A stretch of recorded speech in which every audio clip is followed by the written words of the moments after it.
चलो let's start. आगे new chapter का रिवीजन चालू करते हैं, that is your place of supply. बहुत ही मस्त चैप्टर है।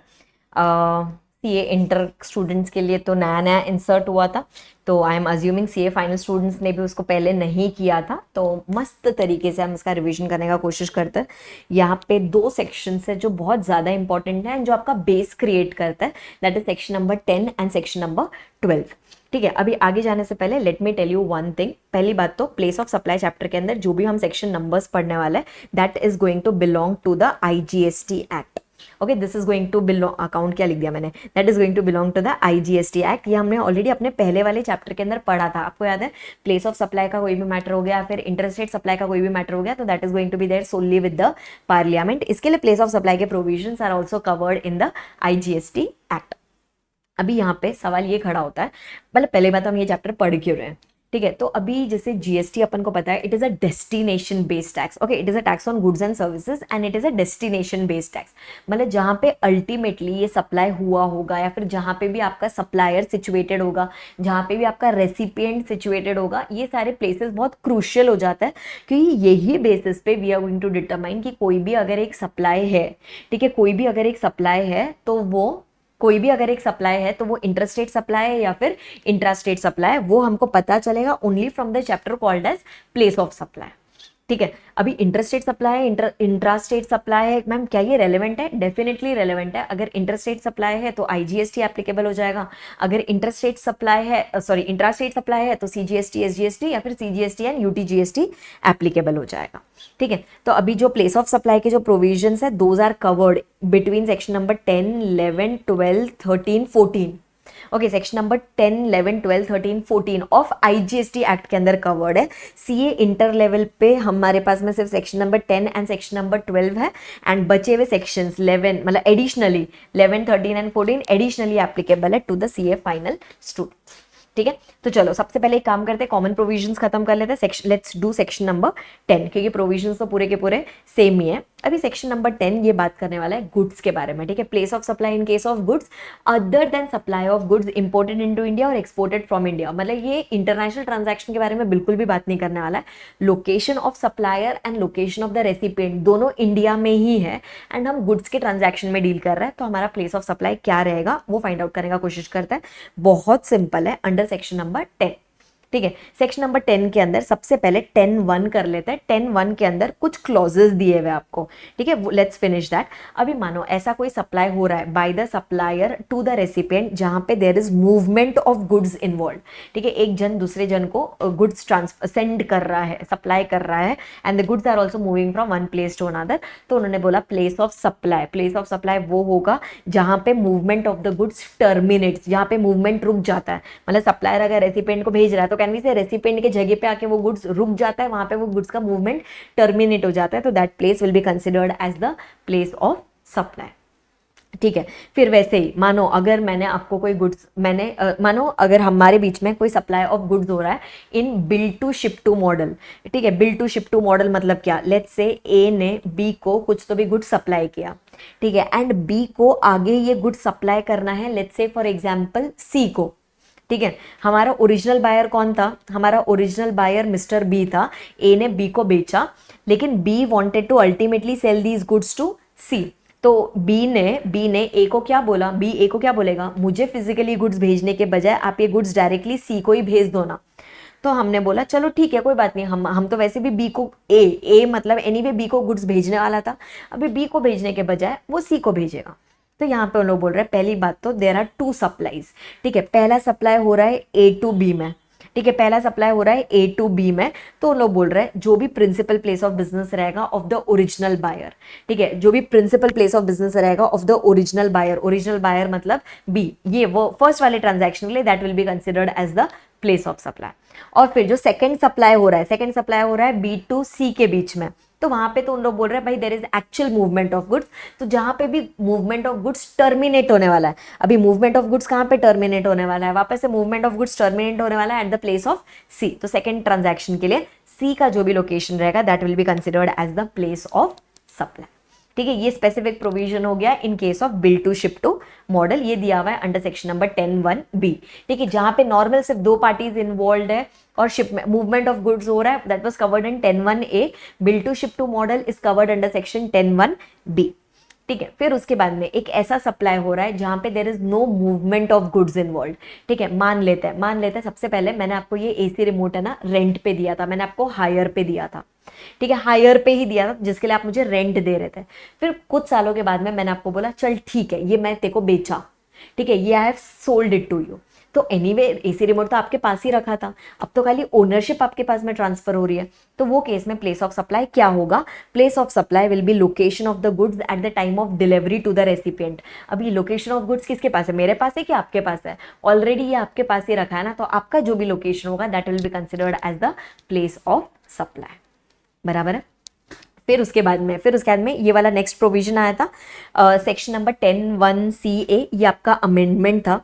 ठीक है, ये आपका न्यू क्लॉज इंसर्ट हुआ था, दिस वाज द अमेंडमेंट कि भाई मानो अगर हम कोई दूसरे स्टेट में जाते हैं, ठीक है, मानो हम कहीं घूमने फिरने के लिए गए एज ए टूरिस्ट वगैरह, लेट्स से मैं मुंबई से दिल्ली गई एंड दिल्ली में मैं कोई शॉप में जाती हूँ एंड ओवर द काउंटर मैंने कुछ गुड्स परचेज किया। ठीक है, ओवर द काउंटर मैंने कुछ गुड्स परचेज किया इन the state of Delhi and फिर दिल्ली से मैं वो गुड्स ट्रांसपोर्ट कर रही हूँ अपने खुद के स्टेट में, मतलब महाराष्ट्र में। ठीक है, ऐसा मान लेता है। तो अभी यहाँ पे जब दिल्ली वाला बंदा मुझे ओवर द काउंटर कुछ भी गुड्स बेच रहा है तो वो तो जनरली मुझे एड्रेस वगैरह पूछेगा नहीं अनलेस मैंने स्पेसिफिकली बोला तो। ठीक है, तो वो तो अपने बिल के अंदर नॉर्मल CGST या SGST लगाएगा, लेकिन एक्चुअली मूवमेंट ऑफ गुड्स कहाँ पे होने वाला है? दिल्ली से खरीद के वापस से वो मुंबई आने वाला है। तो यहाँ पे उन्होंने बोला अगर मेरा मुंबई का एड्रेस इनवॉइस के अंदर रिकॉर्ड हो रहा है तो place of supply will be Mumbai, मतलब place of supply will be location of the recipient. लेकिन अगर एड्रेस मैंने कुछ बोला नहीं, उसने कुछ पूछा नहीं, तो जो भी लोकेशन ऑफ सप्लायर रहेगा, जो भी वो दिल्ली वाले पर्सन का जो लोकेशन रहेगा that will be considered as the place of supply. ठीक है, ये न्यू वाला पॉइंट आया था, ये वाला क्लॉज पहले नहीं था। फिर उसके बाद में नेक्स्ट 2 क्लॉजेज यहाँ पे आ रहा है, section number 10(1)(d) and section number 10(1)(e). Section number 10(1)(d) किसके बारे में बात कर रहा है? सेक्शन नंबर 10(1)(d) बोल रहा है when the goods are assembled और इंस्टॉल्ड। ठीक है, मानो आपने ऐसा कोई गुड्स खरीदा है जो इंस्टॉलेशन के बिना पूरा नहीं हो सकता है, तो फिर place of supply will be the place जहाँ पे गुड्स को इंस्टॉल कर रहे हो या फिर जहाँ पे गुड्स को असेंबल कर रहे हो। मानो मैं यहाँ से कुछ प्लांट एंड मशीनरी खरीद रही हूँ लेकिन वो जाके मुझे इंस्टॉल करना है कोलकाता में, तो Kolkata will be considered as the place of supply. ठीक है, फिर उसके बाद में वैसे ही मानो आप कोई भी कन्वेंस में हो, आप वेसल में हो, आप एयरक्राफ्ट में हो, आप ट्रेन में हो, आप कोई मोटर व्हीकल में हो एंड वहाँ पे आपको कोई गुड सप्लाई कर रहा है चलती में।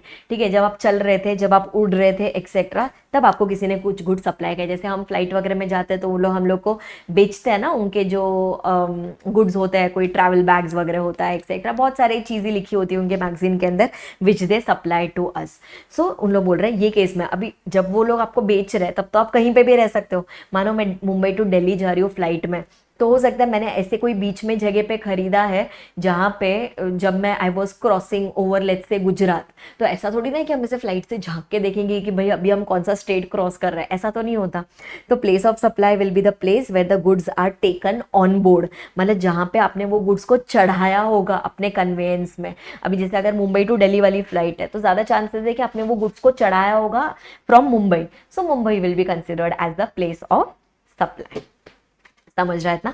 एंड लास्ट उन लोग बोल रहे हैं कि भाई अगर आप सेक्शन 10(1) के हिसाब से place of supply find out नहीं कर पा रहे हो, okay, section 10 of the IGST act के हिसाब से अगर आप फाइंड आउट नहीं कर पा रहे हो तो उन्होंने बोला 10(2) के अंदर लॉ आपको प्रिस्क्राइब मैनर देगा एंड वो प्रिस्क्राइब मैनर में you can find out the place of supply. इतना समझ में आ रहा है? ठीक है, सो 10(1)(a) बात कर रहा था नॉर्मल सप्लाई ऑफ गुड्स है जहाँ पे मूवमेंट इन्वॉल्व है। 10(1)(b) बात कर रहा था about bill to ship to model. ठीक है, 10(1)(c) बात कर रहा था जहाँ पे मूवमेंट ऑफ गुड्स इन्वॉल्व ही नहीं है, याद है ये वाला मैंने आपको रेंट पे दिया था वो वाला। फिर उसके बाद में 10(1)(c) नया आया था, ओवर द काउंटर हमने एक स्टेट में परचेज किया, उसके बाद में कहीं और ट्रांसपोर्ट कर रहा है। फिर 10(1)(d) आ रहा था जहाँ पे इंस्टॉलेशन मैंडेटरी था गुड्स के लिए जिसके बिना सप्लाई कंप्लीट नहीं हो पा रहा था। एंड फिर 10(1)(e) आया था, 10(1)(e) में बोला जहाँ पे goods are supplied on board a conveyance, तो जहाँ पे भी आपने गुड्स चढ़ाया, जहाँ पे भी आपने गुड्स अपने कन्वेंस में बोर्ड लिया, ऑन बोर्ड लिया, that place will be considered as the place of supply. इतना मैनेज हो रहा है? ठीक है, ये हो गया आपका सेक्शन नंबर 10 यहाँ पे खत्म हो गया। ठीक है, सेक्शन नंबर 10 तो बहुत छोटा सा था। अभी सबसे क्रूशियल सेक्शन यहाँ पे आने वाला है, that is section number 12 which is going to talk about place of supply of services. ठीक है, 10 वाला जो था वो गुड्स के लिए था, ये वाला सर्विसेज है, ये भी डोमेस्टिक सर्विसेज का ही बात कर रहा है। मतलब location of supplier and location of the recipient दोनों इंडिया में ही है, मतलब सप्लायर भी इंडिया में बैठा हुआ है, रेसिपिएंट भी इंडिया में बैठा हुआ है। तो how do we calculate the place of supply in case of services? तो सेक्शन नंबर 12(1) बोल रहा है कि ठीक है भाई, सर्विसेज के केस में अगर आपको पीओएस फाइंड आउट करना है तो वो आपको मिलेगा सेक्शन नंबर 12 के अंदर ही। ठीक है, अभी 12(2) से लेके 12(14) तक कुछ जाने वाला है। अभी 12(2) है ना, 12(2) आपका बाय डिफॉल्ट प्रोविजन है। मतलब अगर आपका 12(3) से लेके 12(14) अप्लाई नहीं होता, 12(3) से 12(14 है ना, आपके स्पेसिफिक सर्विसेज के बारे में बात करने वाला है। अगर वो सर्विसेज में आप फॉल नहीं करते हो, आप कोई और ही सर्विस प्रोवाइड कर रहे हो, तो आपको आपका टाइम ऑफ आपको आपका place of supply find out करना पड़ेगा एज पर सेक्शन नंबर 12(2). बहुत सिंपल है, बोल रहे हैं कि अगर एक रजिस्टर्ड पर्सन है, वो दूसरे रजिस्टर्ड पर्सन को सप्लाई दे रहा है, मतलब ज्यादातर हम ऐसा बोल सकते हैं या तो फिर B2B टाइप का सप्लाई हो रहा है, फिर एक रजिस्टर्ड पर्सन दूसरे रजिस्टर्ड पर्सन को सप्लाई दे रहा है, तो place of supply will be location of the recipient. क्योंकि वो रजिस्टर्ड पर्सन है तो उसका लोकेशन हमारे पास अवेलेबल हो गई। तो if the recipient is a registered person, place of supply will be the location of the recipient. ठीक है, अगर सामने वाला रेसिपिएंट अनरजिस्टर्ड है, ठीक है, मैंने किसी को सप्लाई दिया, मानो मैंने अपने स्टूडेंट्स को सप्लाई दिया है, जो जीएसटी के अंदर तो अनरजिस्टर्ड ही होंगे, लेकिन अगर उनका एड्रेस मेरे पास अवेलेबल है तो उनका address will be considered as the place of supply. लेकिन अगर मानो उनका एड्रेस भी मेरे पास में अवेलेबल नहीं है, तो फिर I am left only with my address, that is location of the supplier. In that case, location of the supplier will be considered as the place of supply. Otherwise, it is going to be the location of the recipient. ठीक है, अगर location of recipient available नहीं होता हमारे पास में कोई भी कारणवश, तो फिर we are going to take the place of supply as the location of the supply. फिर उसके बाद में नेक्स्ट सेक्शन पे चलते हैं, दैट इज सेक्शन नंबर 12(3). अलग सेक्शन आ रहा है थोड़ा सा। अभी वो लोग बोल रहे हैं, मानो आप ऐसा कोई भी सर्विसेज प्रोवाइड कर रहे हो which is related to immovable property. अभी जैसे आर्किटेक्ट वाला सर्विसेज ले लो, या फिर मानो कोई क्या बोलते हैं इसको, कोई सर्वेयर वाला सर्विसेज ले लो, रियल एस्टेट रिलेटेड कोई भी सर्विसेज ले लो, कंस्ट्रक्शन ऑफ इमूवेबल प्रॉपर्टी वाला सर्विसेज ले लो, या फिर लॉजिंग अकोमोडेशन इन अ होटल, हाउस बोट, वेसल। ठीक है, जैसे होटल में रहना, हाउस बोट में रहना, वो वाले सर्विसेज का अगर हम बात करें तो दैट उसका place of supply is covered under section 12(3). यहाँ पे उन्होंने बहुत सिंपल बोला है कि भाई जो भी प्रॉपर्टी का बात करो, जो भी इमूवेबल प्रॉपर्टी का बात करो, जो भी होटल, हाउस बोट वगैरह का बात करो, if that is situated here in India, ठीक है, if that property is situated here in India, तो फिर वो लोग बोल रहे हैं जहां पे भी वो प्रॉपर्टी सिचुएटेड है, ठीक है, मानो if we are talking about construction services of an immovable property, तो जहां पे भी वो इमूवेबल प्रॉपर्टी सिचुएटेड है या फिर जहां पे भी वो बनने वाला है, that place will be considered as the place of supply. ठीक है, या फिर मान लेता है that immovable property situated outside India.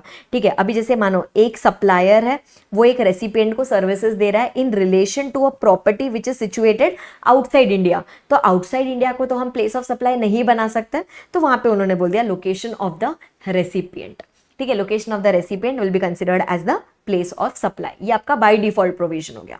अब वो लोग बोल रहे हैं कि मान लेते हैं अगर ये जो immovable property, boat, vessel, house boat, जो कुछ भी आप बोल रहे हो, मानो if this is situated in multiple states, ठीक है, multiple property situated in multiple states, या फिर एक ही प्रॉपर्टी है which is getting spread over 2 states, तो वो केस में क्या करेंगे, वो केस में तो मल्टीपल प्लेस ऑफ सप्लाई हो जाएगा। तो इन्होंने बोला हाँ, वो केस में मल्टीपल सप्लाई हो जाएगा। तो इन लोग क्या बोल रहे हैं कि मानो से फॉर एग्जाम्पल आप कोई भी एक होटल है, ठीक है, एग्जाम्पल ले लेते ताज होटल का। मैंने क्या किया, ताज होटल के साथ में अपना बुकिंग किया एंड मैंने उनको बोला कि मुझे है ना 2 रात ताज मुंबई होटल में रहना है और 2 रात मुझे ताज दिल्ली होटल में रहना है। तो इन दैट केस मेरा 2 प्लेस ऑफ सप्लाई हो जाना चाहिए। तो जितना भी एक टोटल मेरा कॉन्ट्रैक्ट वैल्यू था, देखो या तो आपके कॉन्ट्रैक्ट के अंदर ही लिखा रहेगा कि ये टोटल अमाउंट को, मानो ताज ने मुझे कोट किया 4 लाख रुपए टोटल आपका स्टे चार्जेस हो जाएगा, या तो उन्होंने अपने एग्रीमेंट में ही लिखा होगा 2 लाख मुंबई का होगा, 2 लाख दिल्ली का होगा, तो अकॉर्डिंगली आप उसको डिवाइड कर दो एंड 2 प्लेस ऑफ सप्लाई हो जाएंगे। लेकिन अगर एग्रीमेंट या कॉन्ट्रैक्ट में कुछ भी नहीं लिखा हुआ है, तो वो लोग बोल रहे हैं please divide this amount on the basis of number of nights stayed in each of the property. ठीक है, मानो मैं 2 रात मुंबई में रह रही हूँ, 2 रात दिल्ली में रह रही हूँ, तो 2:2 के रेशियो में इट विल बी डिवाइडेड, या 1:1 के रेशियो में इट विल बी डिवाइडेड। ठीक है। फिर अगर मान लेता है आप कोई हाउस बोट में रह रहे हो या फिर आप कोई वेसल में रह रहे हो, एंड अगर वो हाउस बोट थोड़ा सा टाइम केरला में है एंड थोड़ा सा टाइम वो तमिलनाडु को भी क्रॉस कर रहा है, वो वाटर्स में वो तमिलनाडु में भी जा रहा है, तो उन्होंने बोला प्लीज डिवाइड। अभी वो हाउस बोट ने मानो आपसे लिया है 50,000 rupees for 1 night stay, and उसमें वो थोड़ा टाइम केरला में भी गया, थोड़ा टाइम तमिलनाडु में भी गया, तो फिर उन्होंने बोला जितना भी टाइम आपने ईच रिस्पेक्टिव स्टेट के अंदर स्पेंड किया है, ठीक है, मान लेते हैं 24 घंटे में से 18 घंटे वो केरला में था और 6 घंटे वो तमिलनाडु में था, तो it will be divided in the ratio of 18:6 या फिर 3:1 के रेशियो में आपको उसको डिवाइड करना पड़ेगा। सप्लायर को 2 इनवॉइस देना पड़ेगा, क्योंकि एक का प्लेस ऑफ सप्लाई केरला हो जाएगा, दूसरे का प्लेस ऑफ सप्लाई तमिलनाडु हो जाएगा, ठीक है। और अगर मान लेता है ऐसा कोई इमूवेबल प्रॉपर्टी है, एक ही इमूवेबल प्रॉपर्टी है जो 2 स्टेट के बॉर्डर पे बना हुआ है, ठीक है, एक ही प्रॉपर्टी है। ऊपर वाले केस में तो मैंने आपको 2 ताज का एग्जांपल दिया था, अभी मानो एक ही ताज है जो मुंबई और गोवा के बॉर्डर पे बना हुआ है, तो वापस से वहां पे 2 स्टेट इन्वॉल्व हो गया। तो उन्होंने बोला भाई अभी जितना भी आपका वो होटल का रेंट है ना, उसको डिवाइड करो इन the ratio of area of immovable property lying in each state और यूनियन टेरिटरी। मतलब मुंबई में वो प्रॉपर्टी का कितना स्क्वायर फीट है, गोवा में वो प्रॉपर्टी का कितना स्क्वायर फीट वो स्प्रेड है। मान लेते हैं it is in the ratio of 9:1, Maharashtra में सबसे ज्यादा है एंड गोवा में सबसे कम है, ठीक है। तो उन्होंने बोला कि जो जितना भी अमाउंट होटल ने आपसे चार्ज किया हुआ है, that amount will be divided in the ratio of 9:1। 9 वाला जो पोर्शन रहेगा उसके लिए place of supply will B Maharashtra, 1 वाला जो पोर्शन रहेगा उसका place of supply will B Goa, ठीक है। ये हो गया आपका सेक्शन नंबर 12(3). सी जहां पे एक ही स्टेट इन्वॉल्व है वहां पे तो कोई प्रॉब्लम नहीं है। Location of the immovable property will be considered as a place of supply, but if the property situated outside India तो location of recipient will be the place of supply. ये वाला जो पॉइंटर्स, ये सब कब आ रहा था, अगर आपके पास मल्टीपल इमूवेबल प्रॉपर्टीज है, एक कॉन्ट्रैक्ट के अंदर मल्टीपल इमूवेबल प्रॉपर्टी इन्वॉल्व है, या फिर एक ही प्रॉपर्टी मल्टीपल स्टेट्स में इन्वॉल्व हो रहा है, या फिर वो हाउस बोट मल्टीपल स्टेट में ऐसा घूमते घूमते जा रहा है, तो फिर कैसे कैलकुलेशंस करना है वो आपको आगे वाले रूल्स के अंदर बताया था, ठीक है। फिर उसके बाद में let's go to the next one. Next section is talking about, अभी कुछ छोटे छोटे सेक्शंस आ रहे हैं। सेक्शन नंबर 12(4) है, ठीक है। सेक्शन नंबर 12(4) किसके बारे में बात कर रहा है, अभी रेस्टोरेंट, ओके, रेस्टोरेंट सर्विसेज। आप मानो कोई दूसरे स्टेट में जाते हो, दूसरे स्टेट में आप कोई भी रेस्टोरेंट में जाके खा रहे हो, ठीक है, या फिर कोई केटरिंग सर्विसेज आप प्रोवाइड कर रहे हो खुद के स्टेट में या फिर कोई दूसरे स्टेट में, या फिर मानो आप ब्यूटी सर्विसेज, आप कोई मेकअप आर्टिस्ट वगैरह हो, कोई किसी को आप कोई ग्रूमिंग सर्विसेज वगैरह प्रोवाइड कर रहे हो, तो इसका place of supply will be the place where the services are actually performed, ठीक है। The place where the services are actually performed that will be considered as the place of supply. अब जैसे makeup artist है, मुंबई की makeup artist है, आपका function है जयपुर, ठीक है, तो वो जयपुर जा रही है आपको लिपा पोती करने के लिए, मतलब आपको वो मेकअप सर्विसेज वगैरह प्रोवाइड करने के लिए, तो फिर in that case the Jaipur Rajasthan will be considered as the place of supply, ठीक है। फिर उसके बाद में नेक्स्ट सेक्शन पे चलते हैं, section number 12(5) which is talking about training and performance appraisal services. अभी जैसे मानो मैंने कोई भी कंपनी है, मैंने कोई कंपनी में जाके लोगों को ट्रेनिंग दिया, तो ये B2B सप्लाई हो गया। तो लोकेशन ऑफ द रेसिपिएंट, ठीक है, location of such registered person, location of the recipient will be considered as the place of supply. लेकिन मानो मैं आपको ट्रेनिंग दे रही हूँ, आप मान लेते हैं आप अनरजिस्टर्ड हो अंडर GST, तो फिर the place where the services are actually perform, मानो मैं मुंबई से दिल्ली आके आपको वो ट्रेनिंग एंड परफॉर्मेंस सर्विसेज दे रही हूँ, तो जहाँ पे मैंने आपको ये सर्विसेज एक्चुअली दी जैसे Delhi, so that will be considered as the place of supply, ठीक है। फिर वैसे ही section number 12(6) talks about admission to, मतलब एंट्री, कोई भी इवेंट में मुझे एंट्री मिल रहा है, या फिर कोई भी अम्यूजमेंट पार्क हो गया, सर्कस वगैरह हो गया, कोई ये आपका एडवेंचर पार्क वगैरह हो गया, वहाँ पे एंट्री फी लगता है। वो एंट्री फी के ऊपर भी GST होता है, क्योंकि वो बिजनेस होता है, वो हमने ऑलरेडी पहले चैप्टर नंबर 2 के अंदर देख लिया है। तो लोग बोल रहे हैं जहाँ पे भी वो इवेंट हो रहा है या फिर जहाँ पे भी वो पार्क वगैरह सिचुएटेड है, that place will be considered as the place of supply, ठीक है। फिर वैसे अभी नेक्स्ट वाला थोड़ा सा इंपॉर्टेंट हो जाता है। नेक्स्ट वाले में देखो क्या बोला है, ऑर्गेनाइजेशन ऑफ एन इवेंट। जैसे इवेंट ऑर्गेनाइजर, पहला वाला अलग था, ये पहले वाले में क्या हो रहा था, कोई एक इवेंट है जिसमें आप एज विजिटर एज गेस्ट बन के जा रहे हो, जहाँ पे आपको खाली इवेंट देखना है, ठीक है, जहां पे आपको खाली वो इवेंट आप देखने जा रहे हो। अभी यहाँ पे you are organising the event, तो आप किसी को आप ये इवेंट ऑर्गेनाइज करके दे रहे हो। अभी अगर आप ये इवेंट ऑर्गेनाइज करके दे रहे हो to a registered person, B2B supply है, तो location of the recipient, location of that registered person. ठीक है, अगर आप ये सर्विस दे रहे हो टू एन अनरजिस्टर्ड पर्सन, तो the place where the event is actually held. ठीक है, मानो आप कोई अनरजिस्टर्ड पर्सन को बोल रहे हो कि चल तेरी भी यहाँ पे award function I will organise in the state of Delhi, so Delhi जहां पे भी the event is organise that will be considered as the place of supply. लेकिन अगर ये इवेंट ऑर्गेनाइज होने वाला है आउटसाइड इंडिया, ठीक है, देखो B2B में तो कोई फर्क नहीं पड़ेगा, B2B में तो कोई फर्क नहीं पड़ेगा, it will still be the location of the registered person. B2C में अगर आप ये इवेंट ऑर्गेनाइज कर रहे हो आउटसाइड इंडिया, तो फिर जहां पे इवेंट ऑर्गेनाइज कर रहे हो that can not be the place of supply, क्योंकि वो तो आउटसाइड इंडिया हो गया। तो फिर लोकेशन ऑफ द रेसिपिएंट, मतलब ये जो कस्टमर है, जो लोकेशन ऑफ द रेसिपिएंट रहेगा that will be considered as the place of supply. ठीक है, और अभी मानो आपने उसके साथ में you are the supplier, you are the event organiser, आपने सामने वाले के साथ में कॉन्ट्रैक्ट एंटर किया कि आप उसको मल्टीपल इवेंट्स ऑर्गेनाइज करके दोगे। एक ही कॉन्ट्रैक्ट है, मल्टीपल इवेंट ऑर्गेनाइज करके दोगे, उसके लिए आपने कंसोलिडेटेड अमाउंट चार्ज किया है, मान लेते हैं 5 लाख रुपया। तो फिर आपके अग्रीमेंट में जो भी लिखा रहेगा ना, और मानो ये इवेंट अलग अलग स्टेट्स के अंदर है, तो 2 प्लेस ऑफ सप्लाई हो जाएगा वहां पे। ठीक है, अगर 2 प्लेस ऑफ सप्लाई हो गया तो 2 इनवॉइस बनाना पड़ेगा। तो अभी 2 इनवॉइस का अमाउंट क्या रहेगा, तो उन्होंने बोला या तो आपके अग्रीमेंट या कॉन्ट्रैक्ट में लिखा रहेगा कि ये 5 लाख का बाइफर्केशन कैसे करना है। अगर नहीं लिखा है तो उन्होंने बोल दिया कि जनरली एक्सेप्टेड अकाउंटिंग प्रिंसिपल्स के बेसिस पे ये 5 लाख रुपए को आप डिवाइड कर दो। ठीक है, मान लेते हैं हमने ये इवेंट किया है 2 अलग अलग स्टेट्स में। ठीक है, तो हम इसको डिवाइड कर सकते हैं इन द रेशियो ऑफ 3:1। ठीक है, मान लो 5 लाख रुपए हमने लिया है for organising 2 events in Mumbai and 3 events in Delhi, so it should be ideally divided in the ratio of 2:3। तो यहाँ पे उन्होंने कोई स्पेसिफिक मेथड नहीं दिया जैसे उन्होंने इमूवेबल प्रॉपर्टी में दिया था। यहाँ पे उन्होंने खाली इतना बोल दिया जनरली एक्सेप्टेड अकाउंटिंग प्रिंसिपल्स के बेसिस पे आप इसको डिवाइड कर। ठीक है, फिर उसके बाद में नेक्स्ट पे चलते हैं, that is your section number 12(8). Section number 12(8) में बोल रहा है अगर मानो एक कोई सप्लायर है जो आपको ट्रांसपोर्टेशन सर्विसेज दे रहा है, जैसे GTA वाले सर्विसेज हो गए, कुरियर एजेंसी वाले सर्विसेज हो गए, तो वहां पे प्लेस ऑफ सप्लाई क्या होगा। तो अगर आपने ये सर्विसेज दिया है टू अ रजिस्टर्ड पर्सन, मानो DTDC, ब्लू डार्ट, इन लोग ने सर्विसेज दिया है मुझे, I am a registered person, तो place of supply will be the location of the recipient. मानो आपने जाके DTDC या ब्लू डार्ट वगैरह से सर्विस लिया क्योंकि आपको राखी भेजनी थी अपने रिलेटिव्स वगैरह को, तो फिर जहां पे भी you have handed the goods for transportation, जहां पे भी आपने आपका पैकेट थमा दिया उनको कि सर इसको ट्रांसपोर्ट कर दो, that will be considered as the place of supply.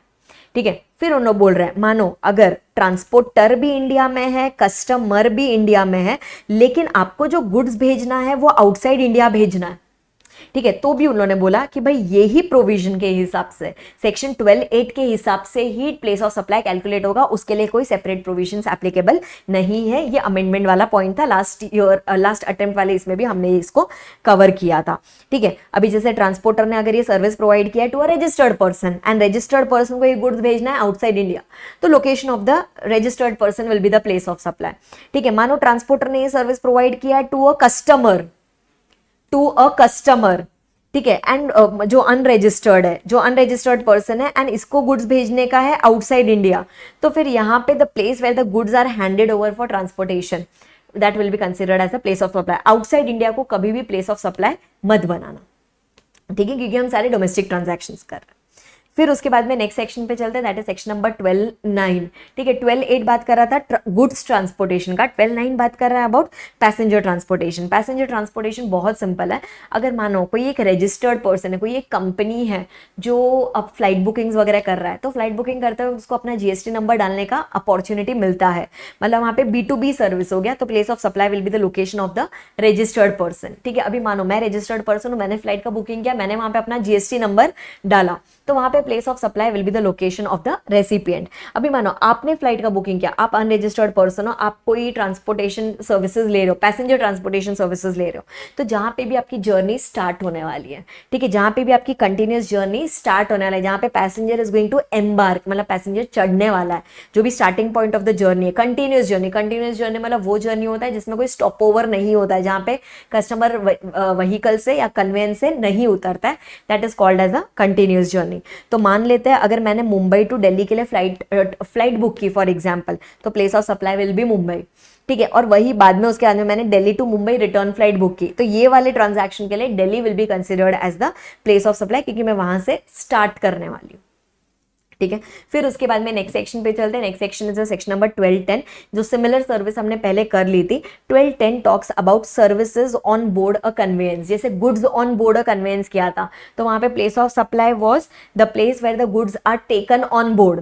तो अभी सर्विसेज तो you can not take on board ना, तो वो लोग बोल रहे हैं जहां से भी वो जर्नी स्टार्ट हुई थी, ठीक है, जहां से भी वो कन्वेयंस का डिपार्चर स्टार्ट हुआ था, that will be considered as the place of supply. अभी जैसे आप फ्लाइट्स वगैरह में जाते हो, इंटरनेशनल फ्लाइट्स में जनरली रहता है ऐसा, माना आप कोई फ्लाइट सर्विस ले रहे हो एंड वहाँ पे उन लोग ने आपको फ्लाइट में बैठने के बाद में बोला कि भाई अगर आप 99 रुपीज़ पे करोगे तो आपको अनलिमिटेड एंटरटेनमेंट, वो म्यूजिक मूवीज़ वगैरह देखने को मिलेगा। तो आपने सोचा चलो पे कर देते हैं। तो जहाँ से भी आपकी फ्लाइट स्टार्ट हुई होगी, ठीक है, जहाँ से भी आपका first schedule point of departure था, that will be considered as the place of supply, ठीक है। वैसे ही नेक्स्ट सेक्शन पे चलते हैं। Next section is section number 1211, ठीक है। 1211 टॉक्स अबाउट टेलीकम्युनिकेशन सर्विसेज। अभी टेलीकम्युनिकेशन सर्विसेज को 3 पार्ट के अंदर डिवाइड करता है।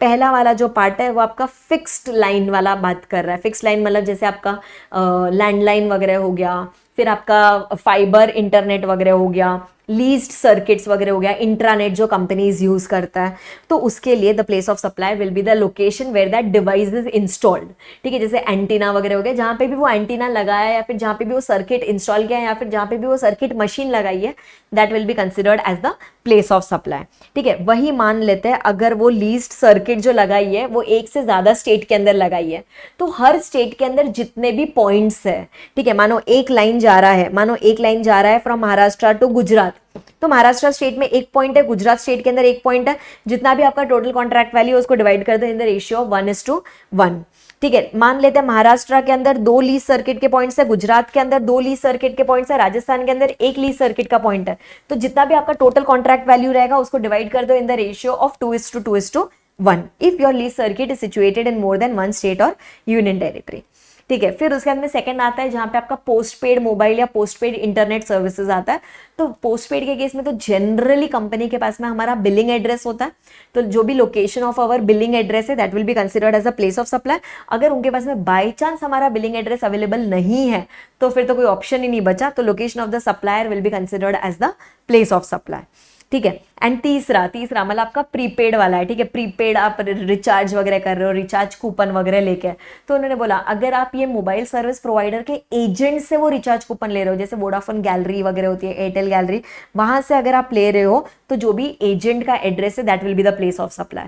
मानो आप कोई दूसरे पर्सन से ले रहे हो, कोई ग्रोसरी स्टोर वाले से रिचार्ज का कूपन ले रहे हो, अभी तो कोई भी करता है ना रिचार्ज, तो फिर वो ग्रोसरी स्टोर वाले पर्सन का जो भी एड्रेस है that will be considered as the place of supply. मानो आपने ऑनलाइन रिचार्ज किया, आप कोई ऐप पे गए, जीपे पे गए, आप पेटीएम पे गए एंड वहां से अगर आपने रिचार्ज किया, तो उन्होंने बोला उनके पास में भी तो आपका एड्रेस रहता ही है ना, पेटीएम जीपे वगैरह के पास में भी आपका एड्रेस रहता है, आप केवाईसी करते ही हो, तो जो भी आपका एड्रेस है, whatever is the location of the recipient in their records, that will be considered as the place of supply. बाकी सारे केसेस में अगर रेसिपिएंट का एड्रेस अवेलेबल है, place of supply will be location of the recipient. अगर recipient का address available नहीं है तो the only option available is location of the supply, ठीक है। ये हो गया लीज सर्किट्स का, हमने ऑलरेडी एग्जाम्पल देख लिया। फिर उसके बाद में नेक्स्ट पे चलते हैं। Next one is section number 1212। Okay, section number 1212 किसके बारे में बात कर रहा है? Section 1212 talks about banking and other financial services, ठीक है। बैंक्स मानो सर्विसेज प्रोवाइड कर रहा है, स्टॉक ब्रोकर्स ये लोग अपने ब्रोकरेज वगैरह सर्विसेज प्रोवाइड कर रहा है, तो वो लोग बोल रहे हैं कि अगर लोकेशन ऑफ रेसिपिएंट अवेलेबल है तो लोकेशन ऑफ रेसिपिएंट, अगर लोकेशन ऑफ रेसिपिएंट अवेलेबल नहीं है तो एक ही ऑप्शन बचता है, that is location of the supplier. Sorted रखा है इसको, ठीक है। फिर इंश्योरेंस सर्विसेज है, जैसे इंश्योरेंस कंपनी हमको सर्विसेज वगैरह देता है इंश्योरेंस की, तो उसके ऊपर भी जीएसटी एप्लीकेबल होता है। कुछ कुछ केसेस में एग्जेम्पशन होता है, कुछ कुछ केसेस में जीएसटी एप्लीकेबल होता है। तो प्लेस ऑफ सप्लाई क्या रहेगा? तो अगर इंश्योरेंस सर्विस दिया गया है इन B2B, मतलब एक इंश्योरेंस कंपनी दूसरे रजिस्टर्ड पर्सन को, कोई दूसरे बिजनेस को अगर सर्विस दे रहा है तो लोकेशन ऑफ द रेसिपिएंट। और अगर कोई क्या बोलते हैं कस्टमर को, कोई अनरजिस्टर्ड कोई कस्टमर को अगर वो सर्विस दे रहा है, आप जैसे हम जैसे लोगों को कोई इंश्योरेंस कंपनी सर्विस दे रहा है, तो फिर हमारा जो भी एड्रेस उनके रिकॉर्ड्स में है, ठीक है, मतलब in either cases insurance company में location of recipient is going to be the place of supply. ठीक है, अगर रजिस्टर्ड पर्सन को दे रहा है तो रजिस्टर्ड पर्सन का एड्रेस, अनरजिस्टर्ड पर्सन को दे रहा है तो भी वो रेसिपिएंट का address will be considered as the place of supply. ठीक है, फिर लास्ट सेक्शन यहाँ पे आ रहा है, that is section number 12-14। Section number 12-14 talks about advertisement services to the government.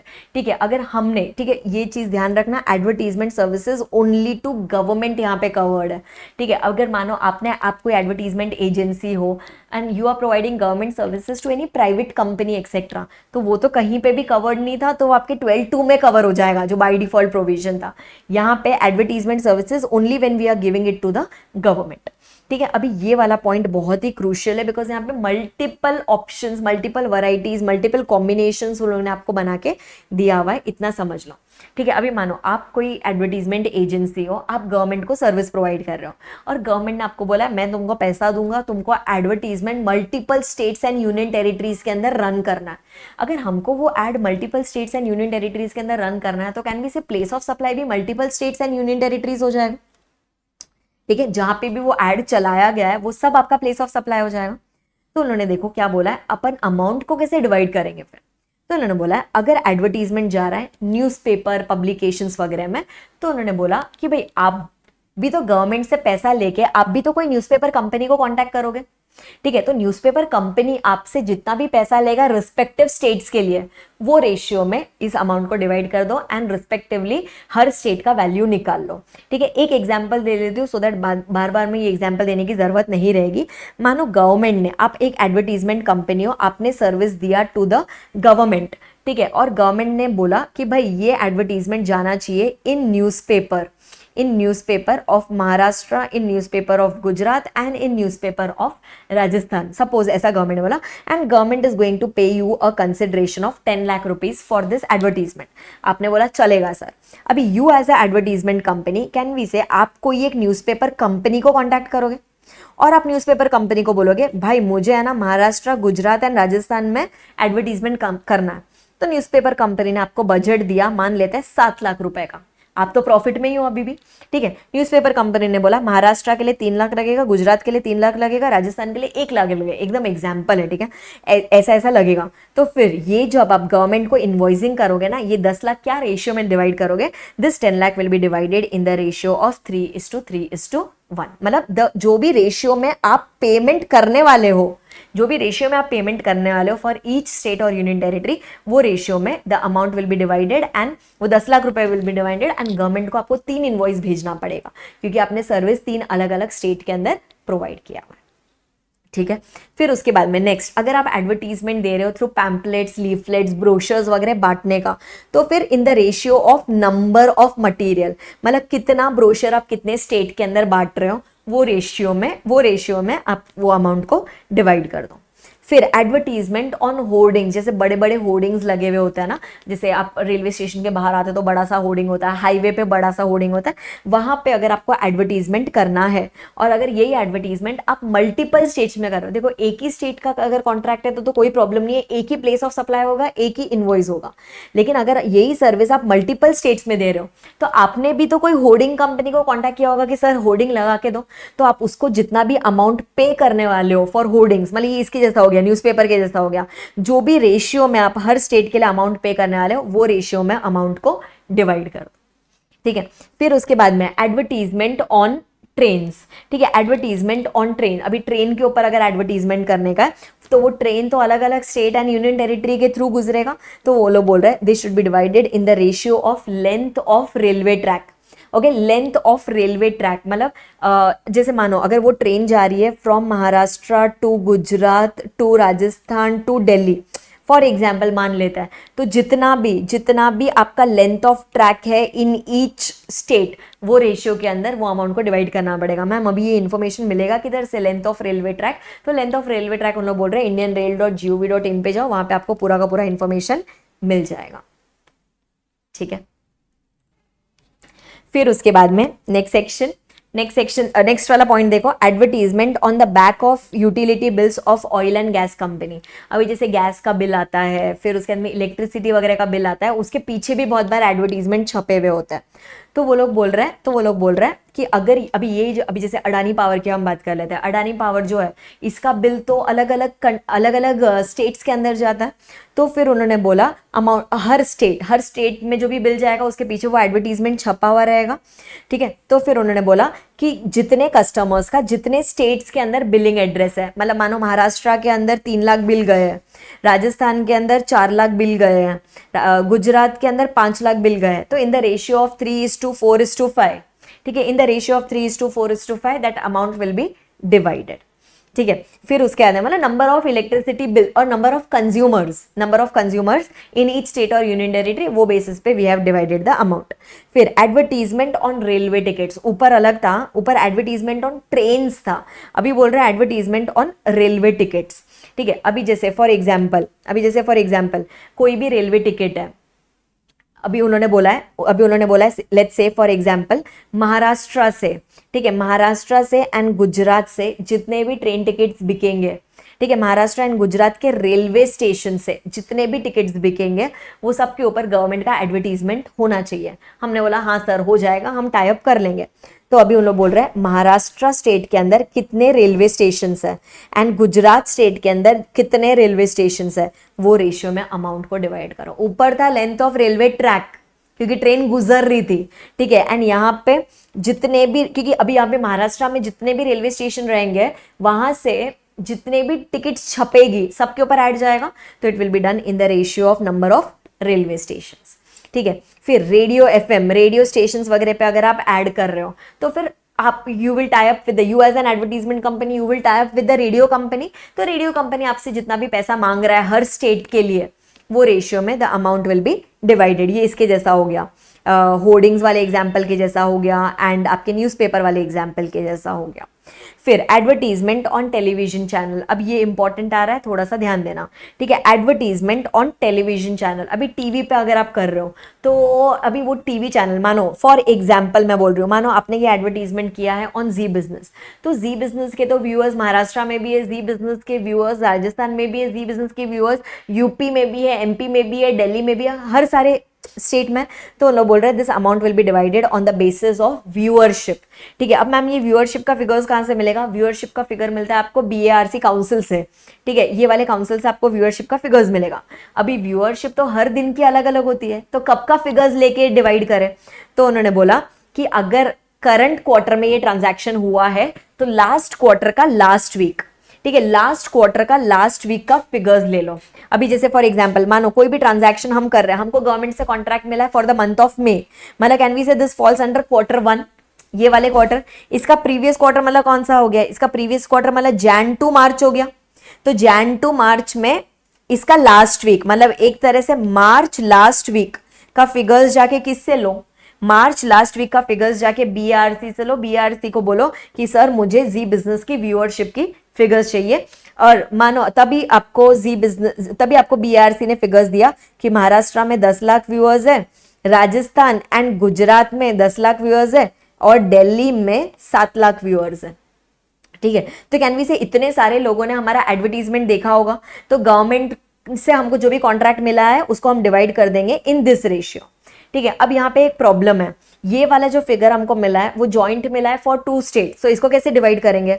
वो लोग बोल रहे हैं भाई लास्ट सेंसस के हिसाब से राजस्थान और गुजरात का जो पॉपुलेशन था, ठीक है, राजस्थान और गुजरात का जो पॉपुलेशन था वो बेसिस पे डिवाइड कर दो, तो आपको राजस्थान और गुजरात का सेपरेट फिगर्स मिल जाएगा, ठीक है। तो टीवी पे अगर एडवर्टीजमेंट आ रहा है तो it will go on the basis of number of viewers, ठीक है। व्यूअर्स का फिगर कब का लोगे? पिछले क्वार्टर के लास्ट वीक का फिगर्स जाके उठा लेना, ठीक है। फिर उसके बाद में उन्होंने नेक्स्ट बोला, हाँ ये तो पॉपुलेशन में डिवाइड करना है अगर हमको कंबाइंड फिगर्स मिल रहा है बीएआरसी से। तो फिर सिनेमा हॉल्स, तो उन्होंने बोला जितना भी amount is payable to the cinema hall, ठीक है। सिनेमा हॉल वाले ने भी तो आपसे हर स्टेट के लिए अलग अलग अमाउंट चार्ज किया होगा, तो जो भी रेशियो में उन्होंने आपसे अमाउंट चार्ज किया वही रेशियो में आप गवर्नमेंट को भी इनवॉइसिंग करके दे दो, ठीक है। फिर उसके बाद में नेक्स्ट वो लोग बोल रहे हैं if the advertisement is done on internet, अभी जैसे गूगल वगैरह पे ऐड चला है तो उन लोग बोल रहे हैं भाई ये ऐड तो ऑल ओवर इंडिया विजिबल है, तो हर स्टेट इंडिया में जितने भी स्टेट्स एंड यूनियन टेरिटरीज है सब आपका प्लेस ऑफ सप्लाई हो जाएगा, ठीक है, सब आपका प्लेस ऑफ सप्लाई हो जाएगा। तो अभी हर स्टेट के बीच में अमाउंट को कैसे डिवाइड करेंगे? तो वो लोग बोलेंगे वापस से आप जाके इंटरनेट सब्सक्राइबर्स का फिगर लो, ठीक है। इंटरनेट सब्सक्राइबर का फिगर आपको कौन देगा? इंटरनेट सब्सक्राइबर का फिगर आपको देगा try, telecom regulatory authority of India. अभी इंटरनेट सब्सक्राइबर्स भी आपके डे टू डे चेंज होते रहता है, तो उन्होंने बोला इंटरनेट सब्सक्राइबर फिगर्स आप जाके लो for the last quarter of a given financial year. Okay, last quarter of a given financial year can be used for the next financial year. मतलब मानो हमको गवर्नमेंट से कॉन्ट्रैक्ट मिला है फॉर फाइनेंशियल ईयर 24-25, इसमें हमको इनवॉइसिंग वगैरह करना है for doing advertisement on internet, तो हम लास्ट फाइनेंशियल ईयर मतलब फाइनेंशियल ईयर 23-24 में जाएंगे एंड उसका लास्ट क्वार्टर मतलब Q4 ऑफ फाइनेंशियल ईयर 23-24 का फिगर्स ऑफ इंटरनेट सब्सक्राइबर आप जाके ट्राई से ले लो। वो रेशियो में the amount will be divided. मानो अगर ट्राई ने आपको कोई कंबाइंड फिगर्स दिया है, ठीक है, मान लेते हैं ट्राई ने अगर आपको कंबाइंड फिगर दिया है कोई भी स्टेट के लिए, तो फिर वो स्टेट को अगर डिवाइड करने का है तो on the basis of population as per the latest census आप उसको डिवाइड कर सकते हो, ठीक है। फिर उसके बाद में नेक्स्ट वे ऑफ एडवर्टीजमेंट जो आपका आ रहा है that is advertisement through SMS. मतलब लोगों को मोबाइल पे एसएमएस भेज के एडवर्टीजमेंट करना है, गवर्नमेंट का आपको एड्स वगैरह भी आता होगा। तो अभी वो सब्सक्राइबर्स वापस से टेलीकॉम सब्सक्राइबर्स के बेसिस पे जाएगा। टेलीकॉम सब्सक्राइबर्स तो ऑल ओवर इंडिया हो सकता है, तो आपको टेलीकॉम सब्सक्राइबर्स का जाके डेटा उठाना पड़ेगा, ट्राई आपको वो डेटा देगा। अभी कब का फिगर उठाने का है वो देखो, वो लोग बोल रहे हैं अगर करंट क्वार्टर का अगर आपको काम मिला है, मान लेते हैं मई 2024 का अगर आपको काम मिला है, मतलब दिस फॉल्स अंडर Q1, तो प्रीसीडिंग क्वार्टर मतलब आपका जैन टू मार्च वाला जो क्वार्टर है इसका जाके आप टेलीकॉम सब्सक्राइबर्स का फिगर्स ले लो फ्रॉम ट्राई एंड वो बेसिस पे मतलब अभी ट्राई बोलेगा भाई राजस्थान में इतने मोबाइल यूजर्स है, महाराष्ट्र में इतने मोबाइल यूजर्स है, गुजरात में इतने मोबाइल यूजर्स है, वो रेशियो में उसको डिवाइड कर दो, ठीक है। और अगर मानो ट्राई ने आपको कोई भी स्टेट के लिए कंबाइंड फिगर्स दिया है तो क्या करोगे आप, वो स्टेट का बाइफर्केशन करोगे on the basis of population as per the latest census. इतना समझ में आ गया, ठीक है। तो यहाँ पे आपका सेक्शन नंबर 12, ठीक है, यहाँ पे आपका section number 12 comes to an end. Total 14 सब सेक्शंस है, इसमें सबसे ज्यादा जो बड़ा है जो लास्ट वाला सब सेक्शन है दैट इटसेल्फ इज बिग, ठीक है, एडवर्टीजमेंट वाला इटसेल्फ इज बिग, तो वो एक संभाल लेना। एंड उसमें भी है ना स्पेसिफिकली ये जो टीवी चैनल है, इंटरनेट है और एसएमएस है, जहां पे आपको BARC ट्राई वगैरह से जाके फिगर्स उठाना है, इसमें खाली इतना ध्यान रखना कि कौन से क्वार्टर या कौन से वीक का आपको फिगर्स जाके किस में उठाना है, वो ये एक आपका कंफ्यूजन वाले एरिया हो सकता है। बाकी मेन लेक्चर्स के अंदर हमने इसके ऊपर क्वेश्चन भी ट्राई किया हुआ है, so you can also refer that in the main lecture, ठीक है। आगे वाला पार्ट हम अपने रेगुलर बैच के साथ में, कॉमन बैच के साथ में आगे कंटिन्यू करते हैं। Yes, after your revision in your book you have got your section number 7, 8 and 9. Section number 7 basically talks about interstate supply, that is when the supply will be considered as interstate supply. So section 7(1) says that supply of goods will be considered as interstate when the location of the supplier and the place of supply is located in two different states or two different union territories or one state and one union territory, then it will be called as interstate supply. Okay, then section number 7(2) was talking about import transaction, when the supply of goods are imported into the territory of India till they cross the custom barriers of India, then that will be considered as supply of goods in the course of interstate supply, and in that along with custom duty your IGST will be applicable. Then section number 7(3), just like 7(1) and 7(2) was talking about goods, 7(3) and 7(4) is going to talk about services. So if the supply, in case of supply of service will be considered as interstate supply of service when the location of the supplier and the place of supply is located in two different states, two different union territories, or one state and one union territory, right? Then next one, section number 7(4) was talking about import of service into India. Okay, there you cannot say till the time it crosses the custom barriers. Supply of service, intangible. Okay, so in that case supply of service which is imported into the territory of India will be treated as supply of service in case of in the course of interstate supply. Are you clear with this? Yes. So in this case generally what happens is, if the supplier is located outside India, recipient is there here in India, place of supply is here in India, so it will be called as import of service. Very clear with this? And then section number 7(5). What is section number 7(5) talking about? Very specific section. It is basically talking about export of supply. It can be applicable for both goods and services. When I am there here in India, okay, I am here in India and I am supplying any goods or services to any person who is located outside India, then this will be called. Can we say supplier is in India, location of recipient is outside India, place of supply is also outside India? So this gets covered in your kind of export of goods or services. Definitely it has to fulfill the other requirements given under the definition of export also, but this will be called as what? This will be called as interstate supply. Okay, next one, very, very important. Okay, next one, any supply done to a SEZ. Okay, SEZ will be located here in India.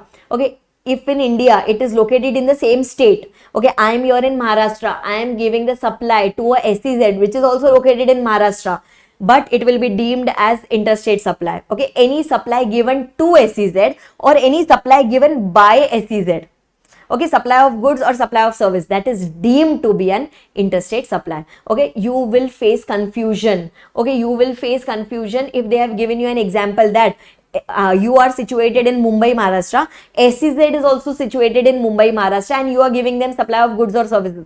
Doesn't matter. Okay, even if it is Maharashtra, but you are giving it to SEZ. Okay, SEZ is considered as outside India. So this will be considered as interstate supply, and therefore IGST is going to be applicable. Are you clear with this? Yes, and any supply of goods and services in taxable territory, but which is not getting covered under intrastate supply, that we will study in the next section. Okay, if it is not getting covered under intrastate supply, then in that case, it is a residuary provision. Therefore, they are treating it as interstate supply itself. Very clear with this? Yes. Similarly, they have given you section number 8 also. Section number 8 talks about intrastate supply. Okay, it talks about intrastate supply. That is when the location of the supplier and the place of supply both is in the same state or union territory, then it will be considered as intrastate supply. In that section number 8.1, which talks about supply of goods. Okay, supply of goods where the location of the supplier and the place of supply is in the same state or union territory, then such supply will be called as intrastate supply. But three cases will never be called as intrastate supply, even if both of them are in the same state or union territory. One is, we have already studied, SEZ, Mumbai to SEZ Mumbai. Okay, even though both of them are in the same state, still since it is given to SEZ, it will not be considered as intrastate. It will be deemed as interstate under section number 7. Okay, next one, goods imported into the territory of India till they cross the custom frontiers of India. Let's say I imported the goods via Mumbai port and then I am getting it into my Mumbai office. Doesn't matter. Okay, you are getting it from Mumbai port to Mumbai office. Doesn't matter. The goods have been actually imported, and import was already considered as an interstate supply. Okay, and the last one, when you are supplying any goods to a foreign tourist. Okay, you are supplying any goods to a foreign tourist at that time. Okay, that will never be considered as intrastate supply.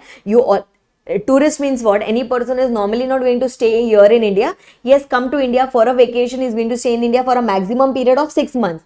And if you are supplying any goods to him, even though the supply is done within the same state, okay, the tourist is standing outside your office and you are supplying him, then that will never be considered as intrastate supply. That will always be considered as interstate supply, and you have to apply IGST. Very clear with this? Okay, then going on to section number 8.2. Section number 8.2, similar section talking about the services. Okay, that was talking about the services. Same provision that is applicable. Okay, and yes, if you have provided any services also to SEZ, then that exception will be applicable. Wherever you see SEZ, it will be considered as interstate supply. Very clear till here? Okay. And the next one, everyone here, the next one, whenever you are providing any supply to your establishment of distinct persons. Okay, if you are providing any service to establishment of distinct person, maybe it is located here in India, or maybe it is located in the same state, or maybe it is located in other state, or maybe it is located outside India, that will always be considered as intrastate. Okay, do not consider it as export. Let's say it is located outside India, please do not consider it as an export, because we have that is totally excluded from the definition of export. Okay, and then after that there was a small circular that if accommodation services for lodging accommodation services for conduct of any conference etc., if that service have been provided to SEZ, then which provision will apply. So general specific provisions will always override the general one. So if the services have been given to SEZ, then that is always considered as interstate supply, and therefore the service provider is required to apply IGST on such service, right? And the next one, last one, that is section number 9. Section number 9 talks about supplies done in territorial waters. If the location of the supplier or the place of supply, if either of it is in the territorial waters, okay, then we have to check which state's territorial water is it. Okay.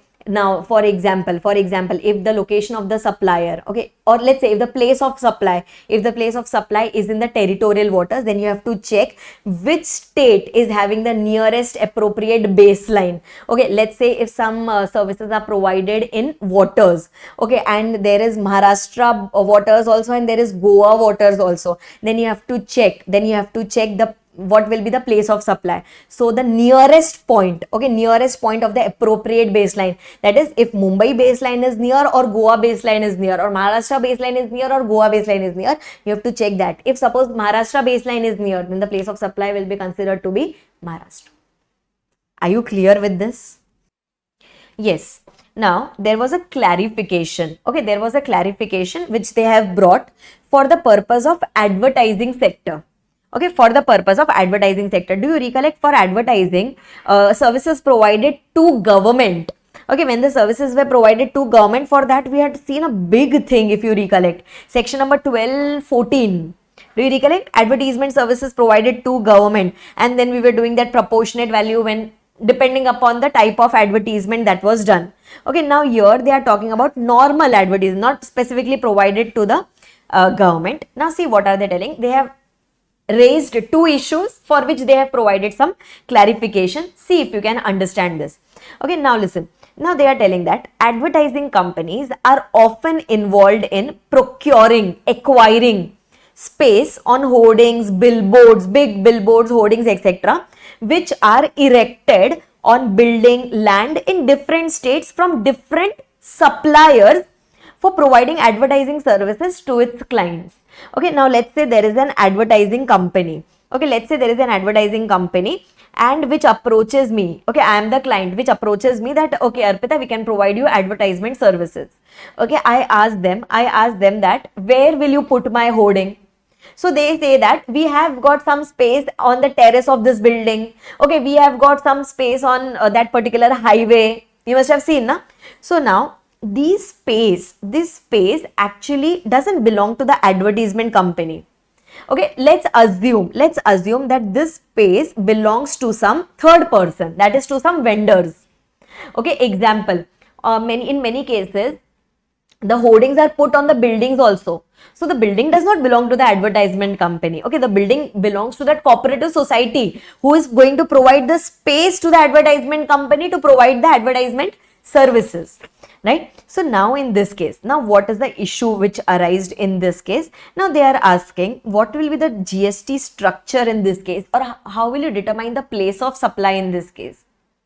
Okay, so now they are asking a question to us here. There may be a case wherein there is a supply of space or supply of rights to use that space.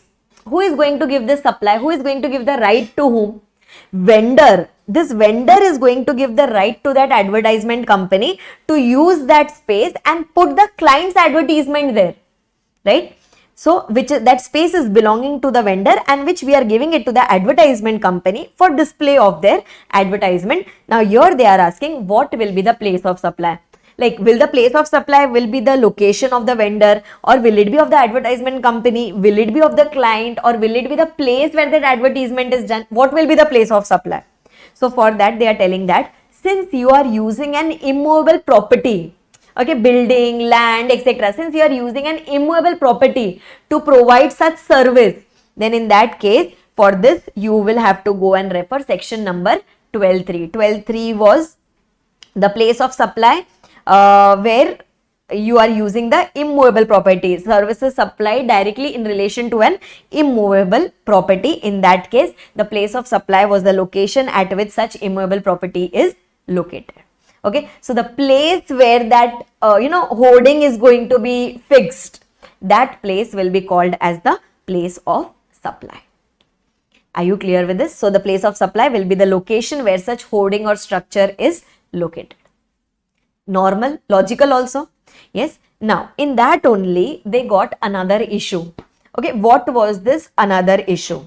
Now let's say there is another case where the advertising company wants to display its advertisement on hoardings or billboards at a specific location, availing the services of a vendor. Now there is a vendor who is having that space.